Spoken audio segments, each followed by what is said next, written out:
কিছুতেই কখনো করতে পারছি না। সারা রাতের অন্ধকারে সেই জেল থেকে বেরিয়েছি, বন্দীদের ফেরা থেকে উঠলো পাগলা ঘন্টা।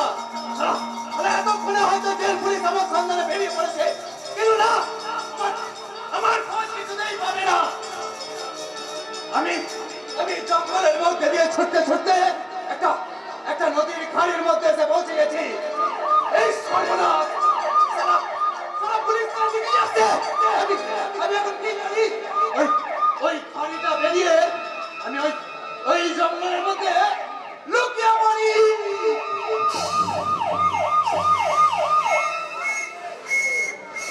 কোন দিকে?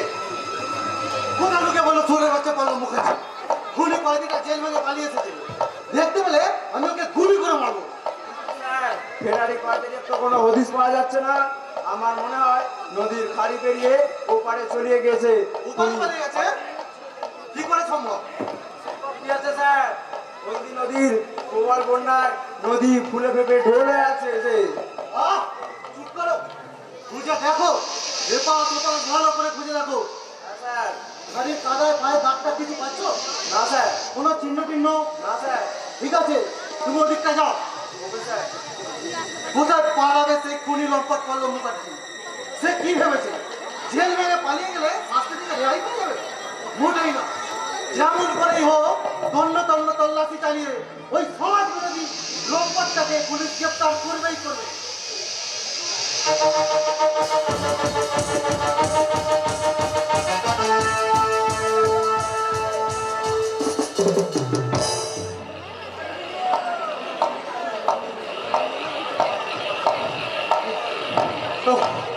বাবা রে বাবা, সালা ছুটতে ছুটতে অনেক দূর এসে পৌঁছে গেছি, একেবারে অন্য জায়গায় চলে আসি। যাক সালা, আপাতত বিপদ কেটে গেছে। কিন্তু কিন্তু আমি এখন কি করি? আমি আমি এখন যাই কোথায়? ওই ওই খাড়ি পেরিয়ে আমি নদীর ওপারে চলে যাব। কিন্তু কিন্তু আচ্ছা, আমি দেখতে পাচ্ছি খাড়ির মেজাজ নয়, সালা চোরের মধ্যে ভর্তি একটি সকাল হয়ে যাবে। আর সকাল হয়ে গেলেই তার চেয়ে বড় মানে এই নদীর ধার দিয়ে আমি আমি ওই ওই জঙ্গলের মধ্যে লুকিয়ে পড়ি। বাবা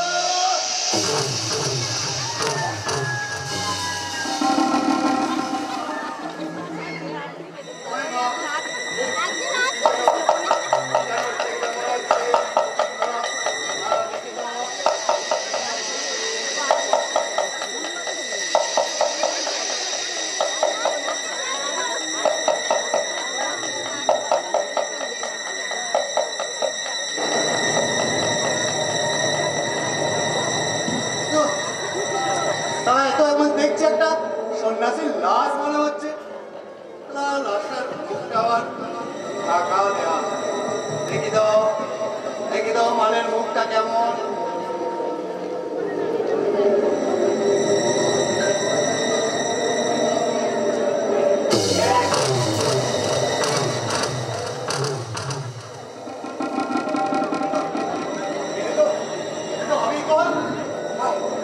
অবিকল আমার মতো দেখতে, এতো আর একটা বললো মুখার্জি।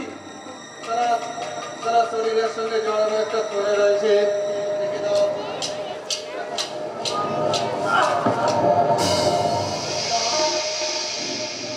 দেখে দাও শরীরের মধ্যে কি আছে। তারা নিশ্চয়ই মালপত্র আছে মনে হয়। দেখি তারা একটা ব্যাগ দিয়ে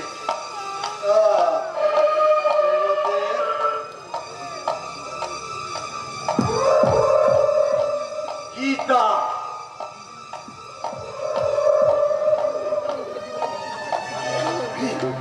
এটা চন্ডী।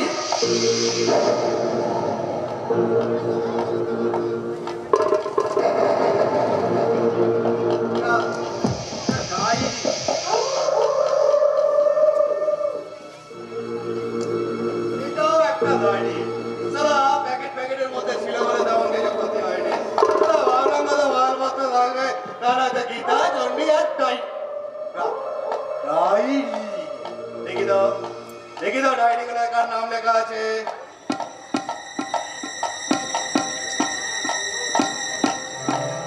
সুমন্ত চৌধুরী, কেয়ার অফ অংশমান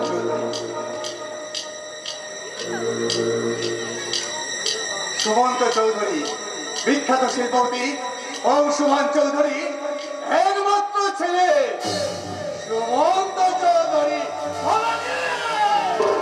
তুই আমায় সন্ন্যাসীটাকে মেরে আমায় বাঁচিয়ে দিয়েছিস রে।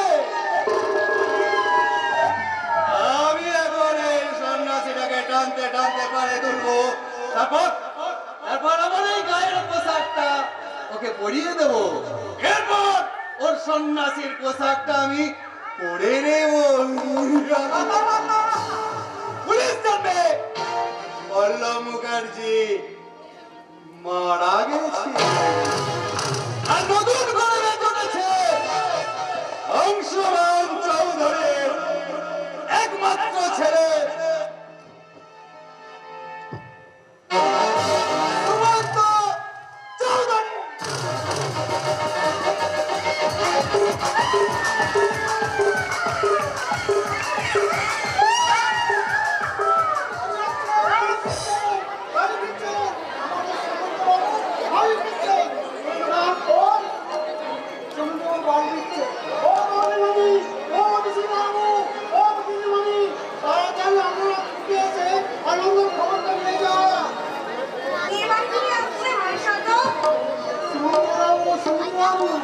সত্যি মিকি পঞ্চমাশটা জামাইবাবু জামাইবাবু ফিরে আসছে।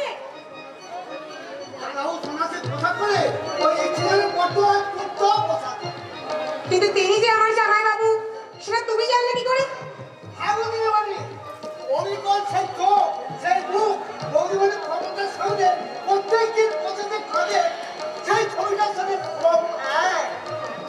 তাই যদি হয় ভরসাটা, তাহলে তুমি এক্ষুনি গিয়ে আর দেরি না করে তুমি এক্ষুনি অভিষেকটা ডেকে নিয়ে আসো, আর আমি গিয়ে খবরটা অসুস্থ মেশামশাইকে দিয়ে আসি। না চলো চলো চলো। রাখতে হবে না, খবরটা আমি অনেক আগেই পেয়ে গেছি।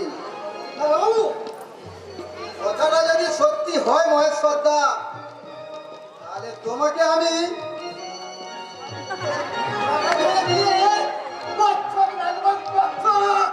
अरे नहीं नहीं नहीं नहीं, वही चांस नहीं मिलेगा अक्षय कुमार। तुम्हारा कत्थक का पहले मैं नाचूंगी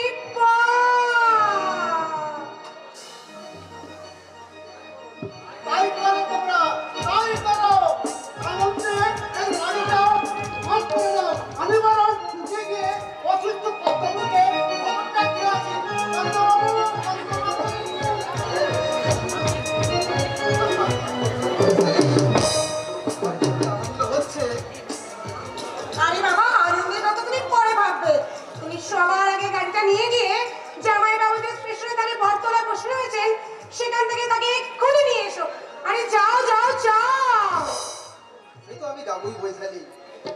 খবরটা শোনার পর থেকে আমার মনের মধ্যে যে আনন্দের ঝড় উঠেছে, সেই ঝড়ই আমাকে শুকনো পাতার মধ্যে উড়িয়ে নিয়ে যাবে ওই স্টেশন রাস্তার বটতলায় বসে থাকা আমার সমুদ্রদার কাছে। আমি আমি আমি চললাম বৈশালী।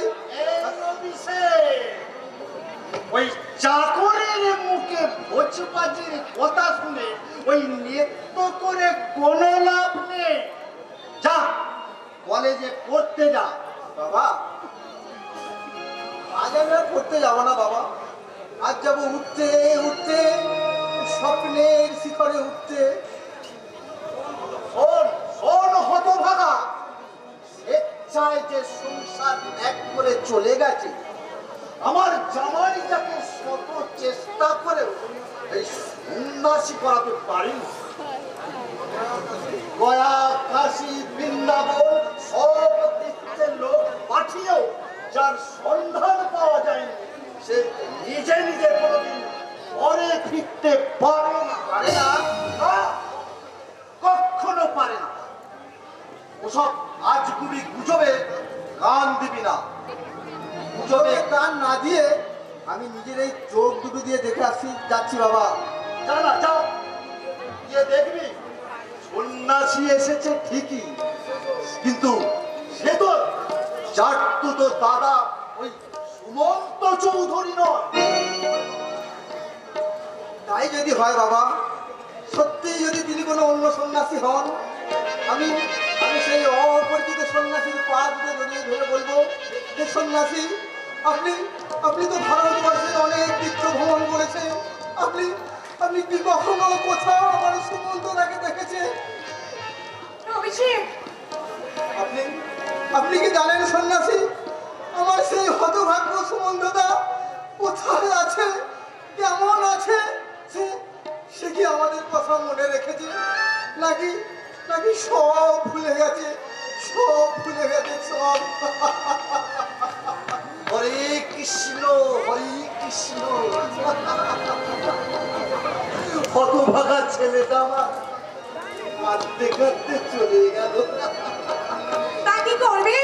আপনার জীবনে তোর কান্না নেই, তাই বাবার হয়ে ছেলেই কেঁদে চলে গেল। এই তবলামুখী মেয়ে কোথাকার। আমি ওই তোদের মতো ওরকম মাথা নয়। আমি হলাম শ্রী হরির ভক্ত। হরি হরে কৃষ্ণ, হরে কৃষ্ণ। হরে কৃষ্ণ।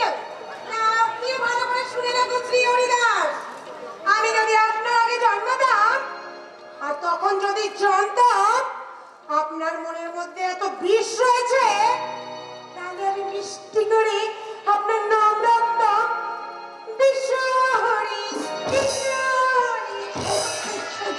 তবলামুখী মেয়ে কোথাকার। দিন রাত এই বাড়িতে কাজ নেই, কম্বল নেই, শুধু দিনরাত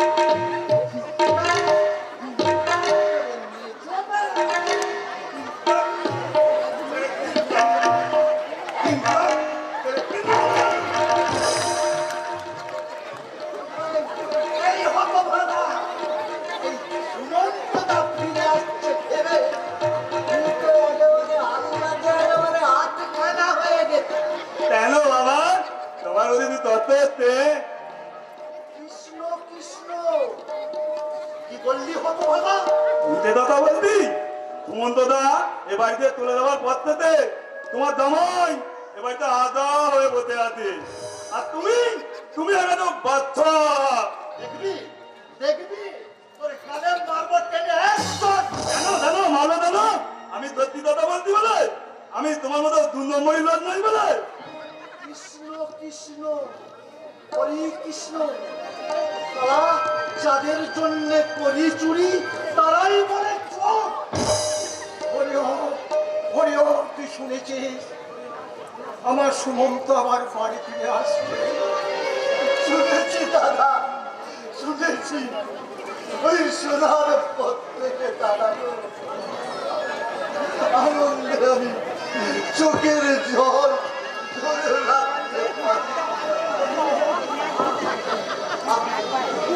কতদিন পর তার মুখ থেকে একবারে টাকাটা করলো। বলে বাবা, এদের তুমি দেখতো তো দল, হরে দিন হরে দিন।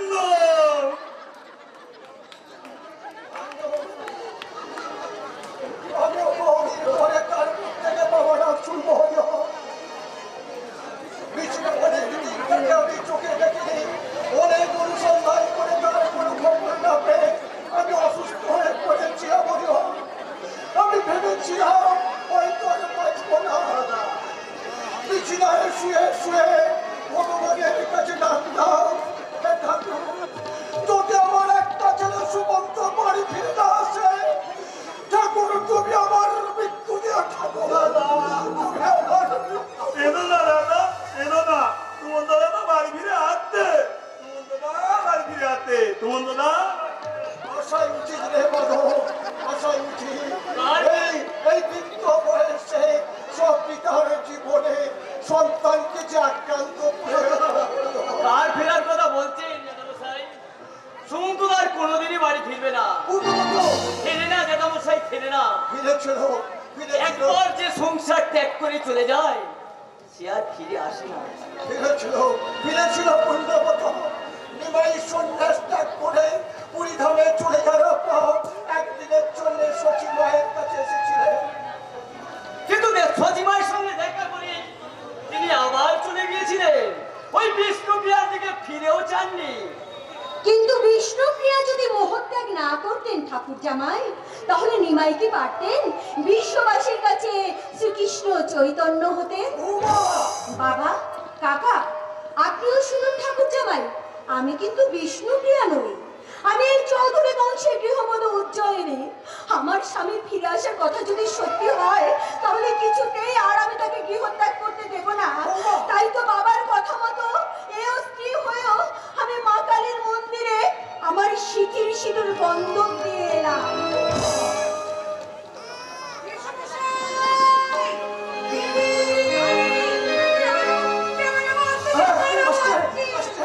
আমার সুমন্ত বাড়ি ফিরে আসছে। কি হলো? সুমন্ত দাদা বাড়ি ফিরে আসছে, এই কথা আমি মোটেই বিশ্বাস করতে পারছি না। তুমি বিশ্বাস করতে না পারলে কি হবে পুণ্যব্রত? সুমন্তদা আমাদের সদর দরজায় এসে গেছে। কৃষ্ণ করুণা সিন্ধু দীনবন্ধু জগৎ পথে গোপেশ গোপিকাকান্ত রাধাকান্ত নমস্তুতে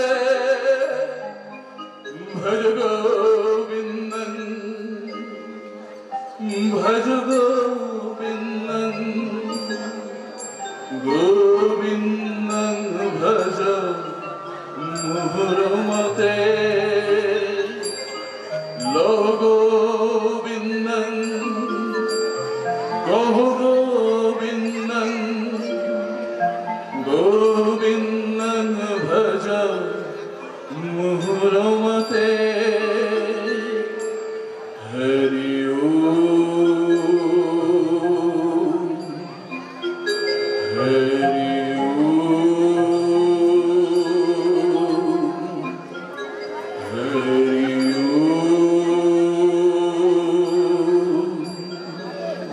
বাবা, আমি ফিরে এলাম বাবা। আমার মুখে হয় বাবা, মুখে হয়। কত তোর চোখে মুখে গেল।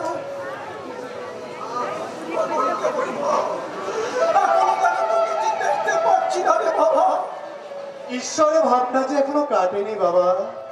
কখনো মনে হচ্ছে সংসার ধর্মই বড় ধর্ম, আবার আবার কখনো মনে হচ্ছে সংসারের সবই সবই অসার। ওরে দাদা, ওসব ভাবনা ভাবিস না রে। ওই দেখ, তোর কাকা বন্দি করা হয়ে তাকিয়ে আছে রে বাবা, তাকিয়ে আছে। কাকা, আমি সন্ন্যাস নিয়ে চলে গিয়েছিলাম বলে তোমার বড় কষ্ট হয়েছে, তাই না? হরে কৃষ্ণ, হরে কৃষ্ণ। আমার কষ্ট হবে না রে। আরে তুই যে আবার কাকা, ওরে তুই যে আমার একমাত্র কাকা,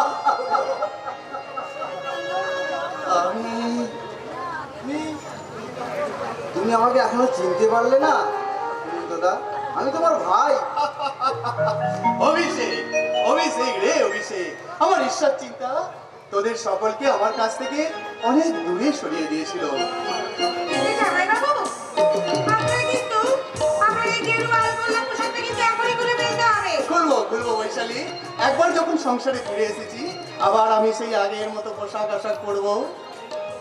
পুণ্যব্রত, তুমি চুপ করে আছো কেন? কি এত তুমি ভাবছো? আমার কোনো ভাবনা নেই পূর্ণব্রত, আমি আবার তোমার সঙ্গে হলিয়া যাব। এই নতুন করে ফ্যাক্টরির কাছে মনোনিবেশ করবো। এই আপনাকে পেলে নয়, আমাদের এই নতুন ফ্যাক্টরি কাজ পুরো দমে চালিয়ে যাবো। অভিষেক, বৈশালী, তোমরা চুপ করে দাঁড়িয়ে আছো কেন? আনন্দ করো, আনন্দ করো। জামাইবাবু, এখানে একা একা ভেবে কোনো লাভ নেই। আপনি বরং ঘরে গিয়ে আপনার এই সমস্ত আলখাল্লা খুলে আবার পুরনো সাহেব সেজে বসুন। বৈশালী, আমি বৈশালীর সঙ্গে ঘরে চললাম।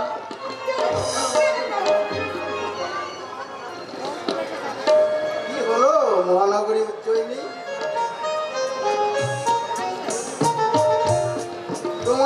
লজ্জা রাঙা রেবা নদীর বুকে মেঘদূতের ছায়া এসে পড়লো তো আর ছাড়ো তো ঠাকুরপো।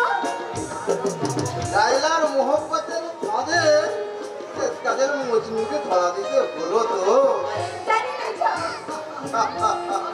আর লজ্জা দেখিয়ে কোনো লাভ হবে না দিলে, কারণ তোমার প্রাণের প্যারাডাইসে রোমিও এসে গেছে।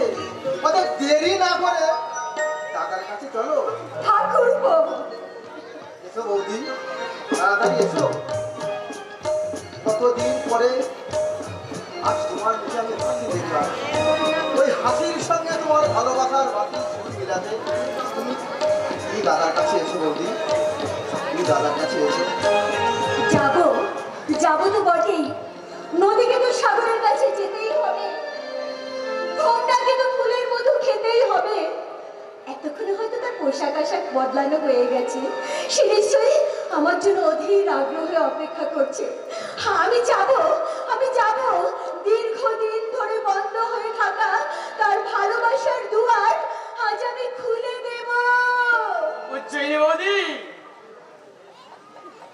আপনি আপনার স্বামীকে ঠিক চিনতে পেরেছেন তো?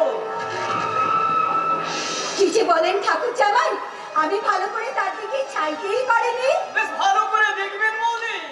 কেন বলুন তো ঠাকুর জামাই? কেন কি আমি তোকে নিজের হাতে ঠাকুর জামাই, এই সুমন্তদাকে আমি নিজের হাতে ওই কারখানার অনেক কাজ শেখাতে চেয়েছিলাম কিনা? শেখাবেন ঠাকুর জামাই, শেখাবেন। আমার স্বামীকে আপনি নিজের হাতে আবার নতুন করে সব কাজ শিখিয়ে দেবেন, কিন্তু এখন নয়, কদিন পরে। এখন তাকে অন্য কিছু শিখতে হবে। অন্য কিছু মানে? বুঝতে পারলেন না? আরে বাবা, আপনার সম্বন্ধেকে নতুন করে আমার কাছে শিখতে হবে কি করে বউকে ভালোবাসতে হয়।